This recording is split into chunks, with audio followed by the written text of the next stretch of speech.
जेको ही मार्काए हक़ सेलिब्रेट करे रहिया आहियूं उनखे पूरो साल थी चुको आहे। गुज़िरियल तकरीब थी आहे, बेहतरीन तकरीब जंहिंमें पीपल्स पार्टी चेयरमैन बिलावल भुट्टो ज़रदारी साहब, सिंध जा सूबाई सीनियर वज़ीर शर्जील इनाम अहमद साहब, सीएम साहब ऐं ॿिया खोड़ सारा वज़ीर सीएम ऐं ॿिया खोड़ सारा माण्हू उते मौजूद हुआ। बेहतरीन तकरीब थी मार्काए हक़ जे हवाले सां।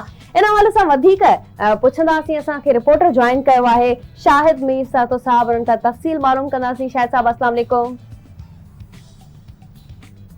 बिल्कुल ख़ुशी जो मौक़ो आहे पाकिस्तान जे लाइ, ऐं इहो जॾहिं बि का ख़ुशी जी ॻाल्हि हूंदी आहे या जॾहिं को मौक़ो हूंदो आहे त सिंध हुकूमत हमेशह कोशिशि कंदी आहे त उन में पोइते न रहंदी आहे। ईअं ई गुज़िरियल ॾींहुं जॾहिं मार्काए हक़ हिकिड़ो पाकिस्तान जी तारीख़ जो वॾो जेको ॾींहुं आहे उन जो मौक़ो आयो त सिंध हुकूमत हिकिड़ो बहितरीन जेका इवेंट आहे उन जो अरेंजमेंट कयो, जंहिंमें नरगो जेका आहे असांजी जेको आहे सियासी क़यादतूं मौजूदु हुयूं, पर हुन में पाकिस्तान जी जेके दिफ़ाई क़ुवतूं ऐं क़यादतूं जेके आहिनि उहे पिणु मौजूदु हुयूं। डीजी रेंजर्स जेको आहे सिंध उहो बि हिन प्रोग्राम में मौजूदु हुयो। हुन सां गॾु आईजी सिंध जेको आहे उहो पिणु हिन प्रोग्राम में मौजूदु हुयो। हुन सां गॾु कोर कमांडर कराची जेको आहे उहो पिणु हिन प्रोग्राम में मौजूदु हुयो। जॾहिं त पाकिस्तान पीपल्स पार्टी सिंध जी जेका लेडीज़ जी सदर आहे फरियाल तालपुर साहिबा, उहा पिणु हिन प्रोग्राम में मौजूदु हुई। सभ खां वॾी ॻाल्हि इहा आहे त पाकिस्तान जो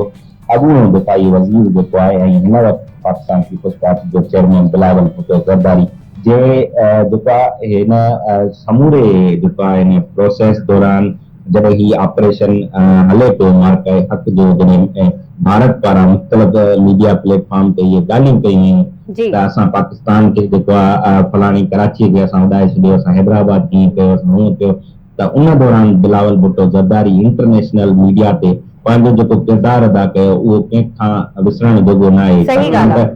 हीउ हिकिड़ो वॾो मौक़ो हुयो ऐं हिन वॾे मौक़े में पाकिस्तान जी आर्मी चीफ आसिम मुनीर साहब पारां जेका बहितरीन कारकर्दगी जो मुज़ाहिरो कयो वियो, जेको फजर जे टाइम ते इंडिया खे मुंहुं तोड़ जवाबु ॾिनो वियो, उहो अॼु ताईं जेको आहे असांखे यादि आहे।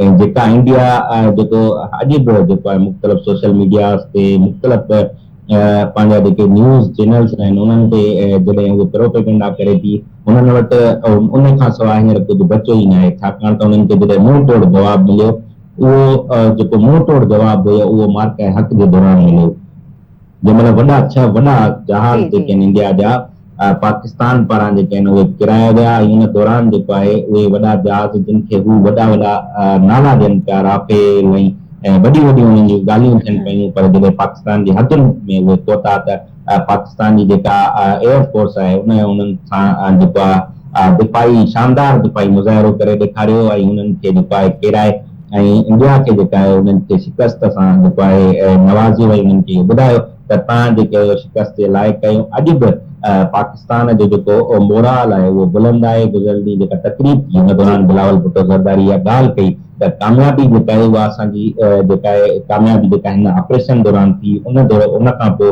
इंटरनेशनल जेके मुल्क आहिनि उन्हनि बि जेको आहे पाकिस्तान जी तारीख़ खे जेको आहे उन्हनि वरजायो ऐं पाकिस्तान हमेशह तारीख़ी मुल्क रहियो आहे। बिलावल भुट्टो ज़रदारी इहा बि ॻाल्हि कई त असां जॾहिं बि जंहिं बि मुल्क में वियासीं त उते असांखे इज़त सां ॾिठो वियो, इज़त नज़रुनि सां ॾिठो वियो। एतिरे क़दुरु जो हिन वक़्तु ईरान ऐं अमरीका ऐं इसराइल वारो जेको मामिलो आहे उन में बि पाकिस्तान जो जेको किरदारु आहे उहो तमामु बहितरीनु रहियो। गॾोगॾु इन तकरीब में जेको आहे इहो महसूसु करायो वियो, इहो असांखे बावर करायो वियो त असां सभु हिकु क़ौम जे हिकु झंडे जे हेठां समूरा माण्हू जेके गॾु थी विया आहियूं। छाकाणि त हिन प्रोग्राम में न रुॻो पाकिस्तान जा जेके आहिनि मुख़्तलिफ़ माण्हू जेके आहिनि शरीक हुआ, पर मुख़्तलिफ़ मुल्कनि जा जेके सफ़ीर हुआ उहे बि हिन प्रोग्राम में आयल हुआ। मुख़्तलिफ़ डेलीगेट्स जेके आहिनि उहे बि हिन तकरीब में आयल हुआ। उन्हनि सभिनी खे हिन प्रोग्राम में गॾु कयो वियो। सहाफ़ी, समाजी माण्हू